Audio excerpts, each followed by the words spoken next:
the Oval Office, I will have the horrible war between Russia and Ukraine totally settled. I'll have it done in 24 hours.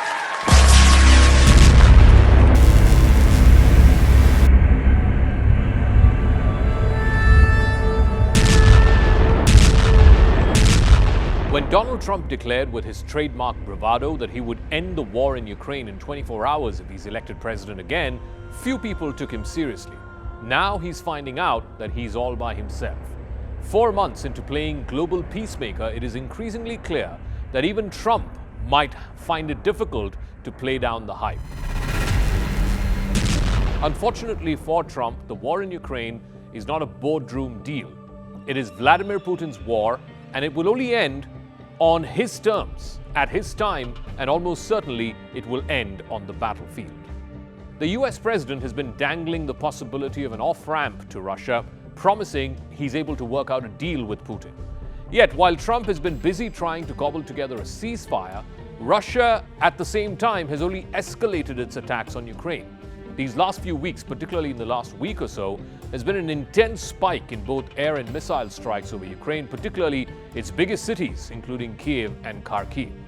Civilians have been killed, infrastructure has been shattered, and this is clearly no de-escalation. This is only acceleration.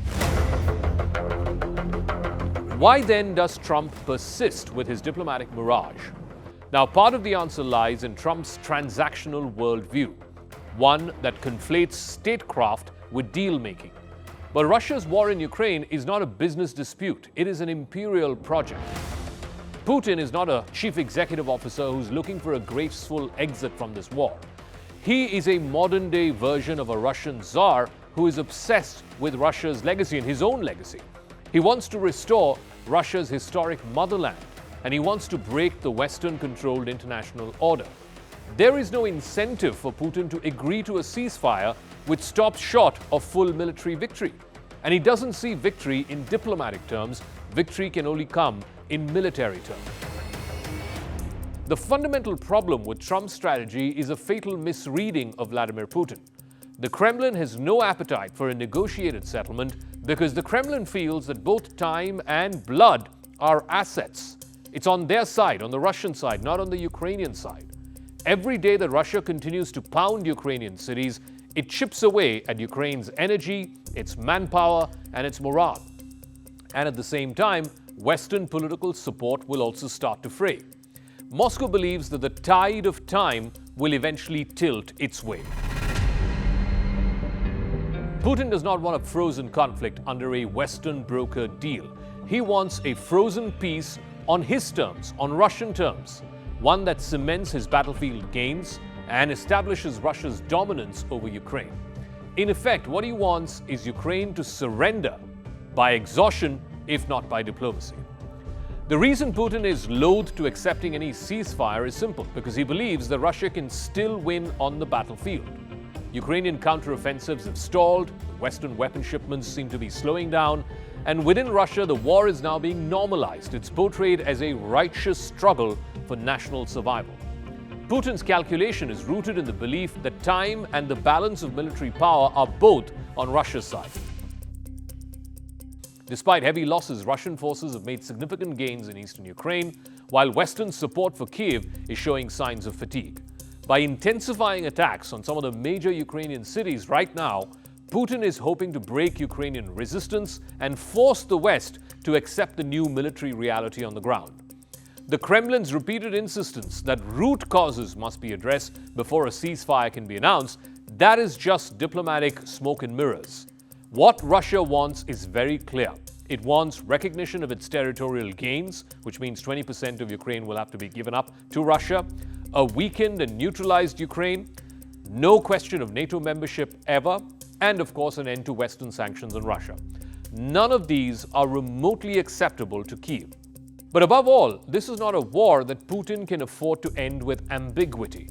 A ceasefire now, with no clear-cut Russian victory, would be seen as a defeat.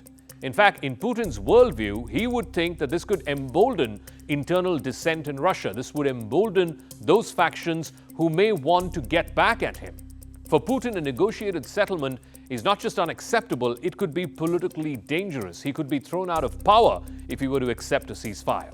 He has tied his own legitimacy and Russia's legitimacy to the end of this war. He cannot walk away from this war without something tangible to show for.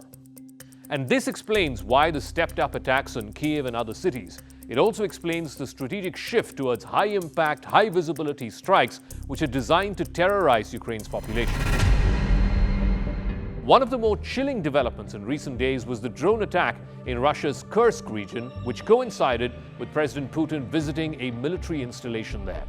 Russian intelligence sources claim it was an attempted assassination, an effort to target Putin directly while he was in the Kursk area.